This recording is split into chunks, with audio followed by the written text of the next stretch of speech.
This is about the coronavirus epidemic, except it's, wow, half a year ago, 8 months, 9 months. You can file this under, you can't make this stuff up. The Chinese have a rocket somewhere in space, and they're admitting that they've lost control of it. As a result, it is going to crash into the planet sometime this weekend, probably into the ocean, but maybe not. And some people are saying that they have done this deliberately to spread fear and destruction, just as they did with the coronavirus epidemic.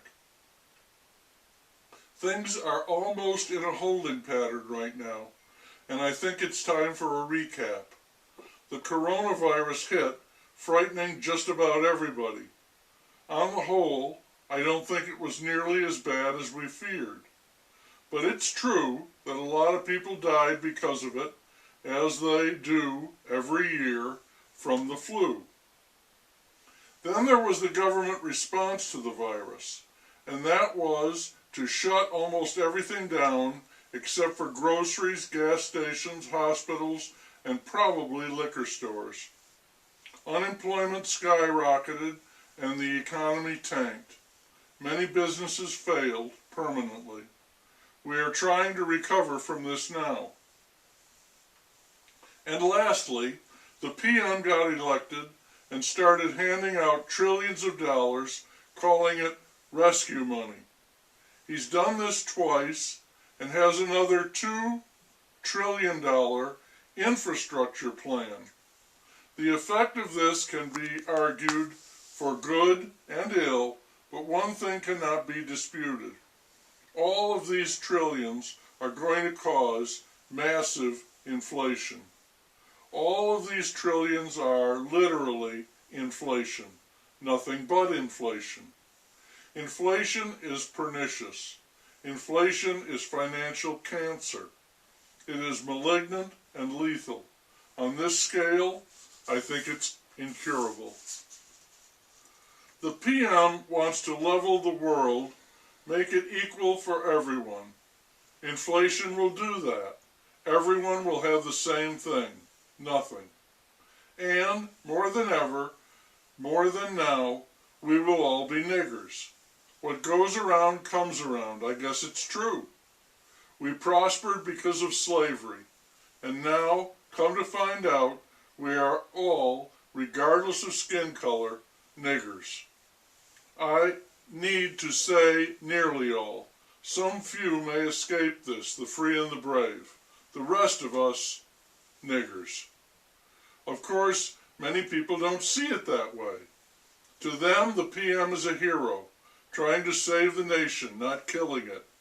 And, at least initially, they won't see inflation as bad. A guy is going to sell his house, he thinks maybe he'll get $120,000. He sells it for $250,000, $250,000. He's dizzy. He can't believe his good luck. Wait till he tries to buy something.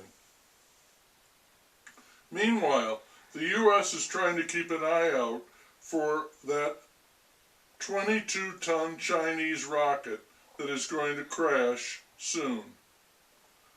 The Chinese rocket broke up and landed in the Indian Ocean. Consciousness is odd because it originates from no substance. Somehow, in the workings of the brain, it emerges and is as real as any sensory input or material thing. The daily COVID-19 numbers continue, decreasing slowly. The vaccine battle continues, and it seems fruitless as well as tedious. I really don't know the state of the epidemic here. In India, they say it is raging. Here, it is more like a distant rumor. This morning, in an editorial, one of the state's big city newspapers told the field mouse to give up on the restrictions, all of them. People are ignoring them anyway. The paper says, why not make it official? But then, what would the field mouse do? The way he sees it, there are still lives to be saved. The field mouse is wheeling and dealing. He says that all health restrictions will end in 3 weeks on June 2nd. There will also be $5 and $1 million lotteries open to people who have been vaccinated. And for teens who get the shot, 5 full rides to college in the state. He closes with real cheerleading, saying, "Come on, you live in the state. You're better than anybody else. Let's pull together. Everybody get that vaccine." He's still not offering any of his wife's pies. I think the PM, who wants to be known as Mr. Vaccine, he should come up with a lottery, a national lottery, for everyone who got the vaccine, the $1 trillion lottery. Wouldn't that draw attention?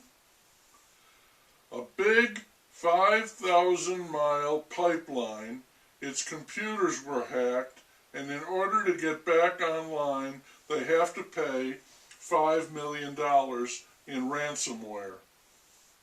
It is said the hackers were Russian. It seems like it would be simple for them to cut off power, water, trucking, airlines, really tie things up and make a lot of money. What is stopping them unless they get hacked?